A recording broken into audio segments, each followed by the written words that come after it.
Hey, good morning. Welcome to the first part of the video on Indian financial markets. You see, every person, invest in Indian financial markets through direct or indirect means. We all invest in various asset classes like equity, bonds, and in pension funds.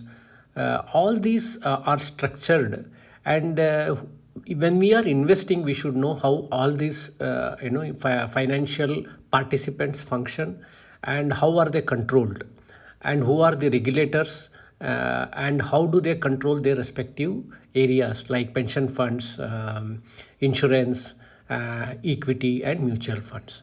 So, in this part one of this video, I shall be explaining in detail about the Indian financial markets and some of the participants and regulators. In video number two, I will be explaining the rest of the participants of the Indian financial markets. So, let's start with the introduction to the Indian financial markets.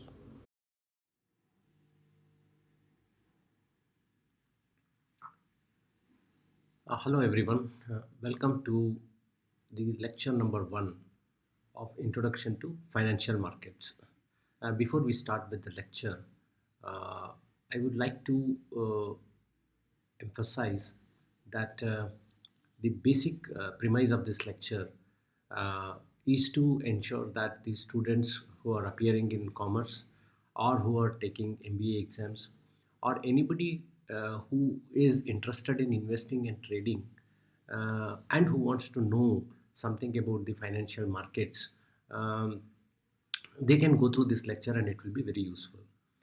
Uh, Without any further delay, let us start with the introduction to the financial market. See, what are the key features of the Indian financial markets? की features का मतलब ये होता है कि इसकी importance क्या है, इंडियन फाइनेंशियल मार्केट्स का इम्पोर्टेंस क्या है. तो एक एक करके हम समझेंगे. We will understand each one in detail. See, first of all, financial market ensure efficient transfer and allocation of resources for productive activities in the economy. इसका मतलब ये है कि हमारा फाइनेंशियल सिस्टम जो है, जो हमारा इकोनॉमी में जो भी रिसोर्सेस है, उस रिसोर्सेस को बहुत अच्छी तरीके से एक जगह से दूसरे जगह को ट्रांसफ़र करने के लिए मदद करता है.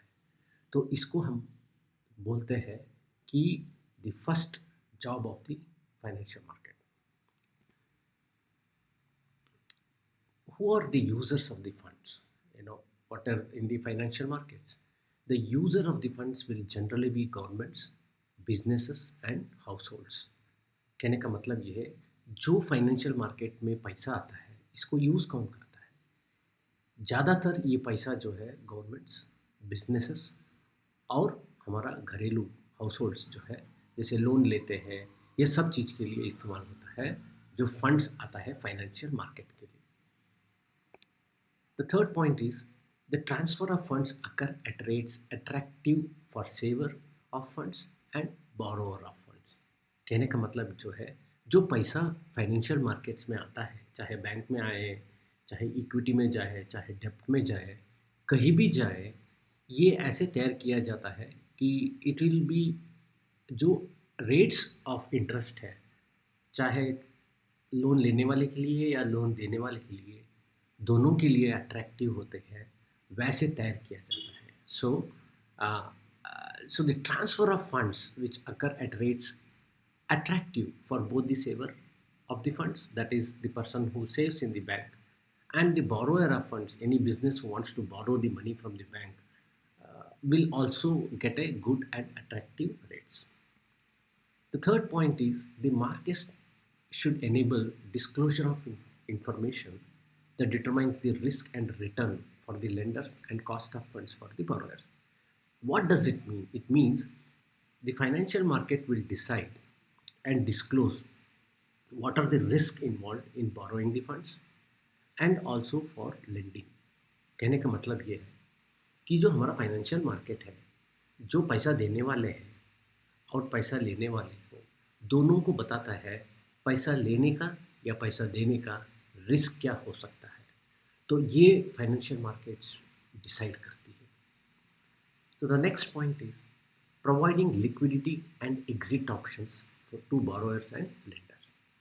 So what it means is it provides exit options. You can exit anytime you want and higher liquidity in the financial market. कहने का मतलब ये है कि जो लेंडर है, जो ब्याज देने वाले हैं और ब्याज लेने वाले के लिए है, दोनों के लिए ज़्यादा पैसा मूव करने का जो सुविधा देता है फाइनेंशियल मार्केट, और जल्दी से जल्दी आप जिस कॉन्ट्रैक्ट में हो उसका निकलने का भी मौका देता है financial market. It helps avoid seasonal fluctuations in interest rates. This is a very important point. It means to say that financial market initially decides interest rate for a period of at least 1 quarter. Uh, as we know that RBI changes the or decides upon the interest rates once in every quarter. So कहने का मतलब ये है कि जो variation होता है, जो बदलाव है इंटरेस्ट रेट में, इसको फाइनेंशियल मार्केट जो है कुछ हद तक जो है रोक के रखता है। आपको पता है आरबीआई जो है इंटरेस्ट रेट हर क्वार्टर में डिसाइड करता है, जो इंटरेस्ट रेट को इंक्रीज करना है, कांस्टेंट रखना है, क्या है वो जो है फाइनेंशियल मार्केट्स तैयार करता है। Not only RBI, reserve bank of India के अलावा काफ़ी कॉरपोरेट्स भी बॉन्ड्स रिलीज करता है जिसमें हम इन्वेस्ट करते हैं। ये सब चीज़ों में आपको सबसे ज़्यादा फायदा फाइनेंशियल मार्केट्स देता है। It helps to enhance the profit of financial institutions and individuals. So it is both way. It helps any financial institution like banks or NBFCs or corporates. So it will help them enhance their profit, and at the same time individuals who are invested in a bank for an FD or anything, they will also get benefited because they will get interest rates which are higher than the normal interest rates. सो हमारा जो financial market है वो जो है financial institution जैसे bank हो, non banking financial company हो, corporates हो, इनको अपना मुनाफा कमाने के लिए भी मौका देता है, और जो इंडिविजुअल इन्वेस्टर है जो बैंक में एफडी रखा है या कॉरपोरेट्स का बॉन्ड लिया गया है, उनके लिए भी अट्रैक्टिव इंटरेस्ट रेट्स में पैसा मिलेगा। तो अभी इंडियन फाइनेंशियल मार्केट्स क्या है, कितना बड़ा है? So how big is the Indian financial markets? Let us see and analyse. See, Indian financial markets basically consist of money markets. Money markets is basically for short term borrowing and lending. तो सबसे पहला है money market है. ये money market जो है छोटे छोटे बोरोइंग के लिए और लेंडिंग के लिए माना जाता है. और दूसरा है, the second one is security markets. Security markets are basically meant for long-term borrowing and lending.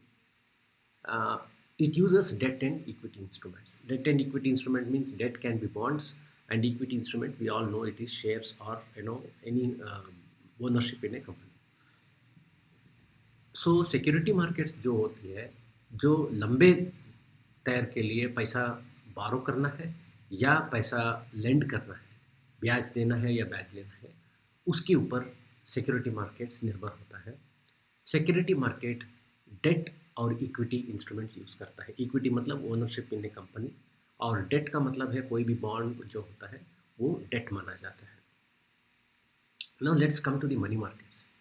So in money markets we have something called as an organised money markets meant for short term borrowing and lending. So organized money markets में basically you get banks. So the next one is unorganized money markets. Unorganized money markets is basically, we can categorize money lenders and indigenous bankers like cooperative banks and all. They usually generally comes under unorganized money markets. And finally, there is something called as submarkets. The submarket we will explain. Submarkets, we have something called as call money. Call money is basically an interbank operation. It is for lending between 40 to 90 days. and something called as term money markets will be there. Term money markets is for 3 to 6 months lending and borrowing. We all know repo rate, that is repurchase agreements by the RBI, though whatever is the repo rate set by the RBI is given in this. The next one is the commercial papers. Commercial paper is generally released by the business houses. Um, that is, it is just in the terms of a bond. It is a type of bond you can call. They give interest rate for any money deposited in their company. These are usually unsecured, uh, but it is issued by a reputed company. Certificate of deposit is usually issued by banks at higher interest rate. It is for a short term. जब भी bank के लिए पैसा चाहिए होता है, they give certificate of deposit. This is usually, this facility is used by high net worth individuals. Commercial bills, this is also another type of submarket for short term lending and borrowing. It is basically meant for credit sales. Credit sales is a little bit a complex this thing. In credit sales, what happens is you give some items to somebody, and you give them on credit. But whatever you have given on credit to somebody, you can sell it to another person at a reduced price. That is called as credit sales. And finally, the very important one is treasury bills issued by the central government. Any treasury bills which is short-term treasury bills issued by the government also comes under the money market.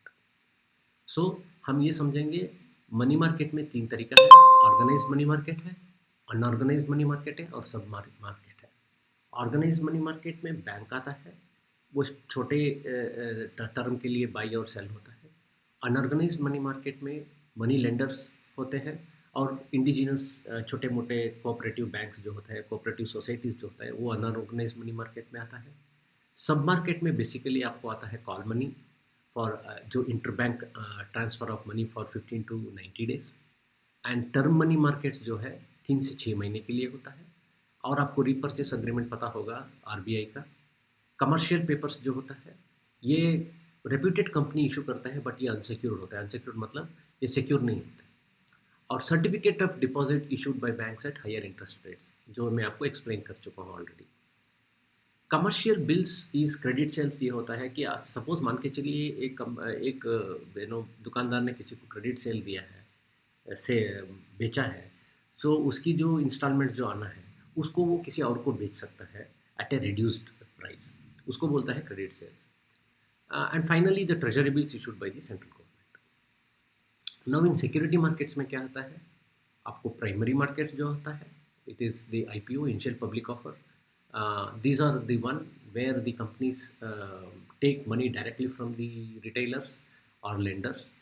That is known as the primary market, which we are very much aware that the initial public offer and follow-on public offer, they all come under primary markets. And secondly, secondary markets. The secondary market is the one what we do trading on the stock exchanges, where stocks can be purchased and sold directly from the brokers. So ये है Indian financial markets का एक general appearance. This is how an Indian financial markets look like. Okay, now let's come to the regulators of the financial markets. Now whenever there is a financial market, there has to be some regulators available. Especially in India, the regulators are in numbers, and we will see how many regulators are there. The first one is the Ministry of Finance, Ministry of Corporate Affairs, Registrar of Companies, Reserve Bank of India, Securities and Exchange Board of India, Insurance Regulatory and Development Authority, IRDA जो बोलते हैं, Pension Fund Regulatory and Development Authorities, PFRDA. Now let us analyze each one of these in detail. First one is the Ministry of Finance. So Ministry of Finance has a lot of sub-departments. We will analyze the functions of each one of them. Now, first of all is the Department of Economic Affairs. What does Department of Economic Affairs do? It basically formulate and monitor macroeconomic policies. All the macroeconomic policy. Which are the macroeconomic policy? There are only two. That is fiscal policy and monetary policy. So Department of Economic Affairs, they formulate and monitor these two policies. So now monetary policy means controlling the supply of money in the system. How does the RBI control the supply of money in the system? Just by increasing or decreasing the interest rate. Okay, so increasing the interest rate, if there is, if you increase the interest rate, the demand will go down, and if you decrease the interest rate, demand will go up, because the money is available at a lesser price, so people will try to buy more, so the demand for goods go up. Whenever there is a higher interest rate, people will stop their purchases or postpone their purchases, as a result of which the demand for goods will come down. Other than interest rate, there are something called as open market operations, which the RBI, that is Reserve Bank of India, do to suck the liquidity out of the, or suck the money out of the system. That they are on a little bit higher level. We will not discuss it at this stage. We can make a separate presentation on that. There is something called as variable reserve ratio, and SLR means statutory liquidity ratio. There are certain amount of money the bank has to keep with the RBI, like variable reserve ratio and statutory liquidity ratio, in order to ensure that a banks will not go bankrupt, or non-performing assets will not increase. So these are all comes in the monetary policy system. What are the fiscal policy? Fiscal policy, we basically have two, that is the setting up the income tax rates and GST rates. So anything related to revenues, like taxation and other means, they all come under the fiscal policy. So department of economic affairs जो है तीन काम करता है. सबसे पहले ये economic policies जो है वो बनाता है और उसको मॉनिटर करता है. इकोनॉमिक पॉलिसीज दो तरीके का है, मॉनेटरी पॉलिसी है, फिस्कल पॉलिसी है. मॉनेटरी पॉलिसी क्या करता है, जो फाइनेंशियल मार्केट में जो पैसा है उसकी कंट्रोल करता है. अगर पैसा ज़्यादा है फाइनेंशियल मार्केट में, जैसे इंटरेस्ट रेट कम है, लोग ज़्यादा लोन लेते हैं, ज़्यादा car house everything they by, तो डिमांड ज़्यादा होता है. और वाइट गुड्स जो हम बोलते हैं जैसे टीवी एंड ऑल, ये भी खरीदारी ज़्यादा होता है जब इंटरेस्ट रेट कम हो. तो क्या है, डिमांड फॉर द गुड्स जो है इंक्रीज़ होता है. अगर इंटरेस्ट रेट ज़्यादा है, लोग अपना घर खरीदने का, कार खरीदने का जो पोस्टपोन करता है, जो इसका मतलब है डिमांड जो है कम होता है. इसके अलावा जो है, इंटरेस्ट रेट के अलावा जो मार्केट में पैसा है, जो उसको निकालने का या ज़्यादा करने का तरीका, दो तरीका है. वो है वेरिएबल रिजर्व रेशियो और SLR ratio. Variable reserve ratio ये होता है कि हर बैंक जो रिटेलर से जो पैसा लेता है, हम जो डिपॉजिट करते हैं बैंक में, हमारा सेविंग्स हो या FD हो, उस पैसे का कुछ परसेंटेज पैसा RBI के साथ जमा करना पड़ता है, ताकि अगर 100 रुपये मिला है तो पूरा के पूरा 100 रुपये वो ब्याज में नहीं दे सकते. जैसे हमने 100 रुपये डिपॉजिट किया है, सिर्फ बैंक जो है उसमें सिर्फ 80% जो पैसा, 80 रुपये जो है उसको जो है लोन के तरीके दे हायर इंटरेस्ट रेट में दे सकता है. पूरा 100 के 100 रुपये नहीं दे सकता है. ये सब आता है वेरिएबल रिजर्व रेशियो और strategic liquidity ratio. Fiscal policy में दो ही चीज़ आता है. जो गवर्नमेंट के लिए रेवेन्यू मिलती है, सेंट्रल गवर्नमेंट की बात हो रहा है, तो उसमें दो टाइप का होता है, या तो GST के थ्रू होती है, या taxation, that is personal taxation, income tax, ये सब में ये रूल्स और पॉलिसीज बनाया जाता है. So let us understand Department of Expenditure. So the first one is Economic Affairs. Now is the Department of Expenditure. Department of Expenditures are basically involved in the administration of financial rules. They also, since it is, the name itself says it is Department of Expenditure, it gives financial assistance to states, and it helps to improve the service condition of central government employees. So expenditure basically revolves around the central government employees and financial assistance to states. तो आपको पता होगा कि department of expenditure जो है, जो खर्चा करता है, जो सेंट्रल गवर्नमेंट में जो भी पैसा आता है, जो रेवेन्यू मिलती है, जो GST हो या इनकम टैक्स हो, उसको जो है गवर्नमेंट जो है पैसा किसको देता है, सेंट्रल गवर्नमेंट एम्प्लॉयज़ को जो है पे है वो सब इसमें होता है। इसके अलावा जो ज़्यादातर जीएसटी जो कलेक्शन होता है उसकी 50% जीएसटी जो है स्टेट्स को वापस दिया जाता है। तो उसको बोलता है फाइनेंशियल असिस्टेंस टू स्टेट्स बोल के। जिस जिस स्टेट में जो है फाइनेंशियल असिस्टेंस का ज़्यादा ज़रूरत है उनको दिया जाता है। So this are the functions of the department of expenditure. Now let us come to the next Department of Investment, Public Asset Management.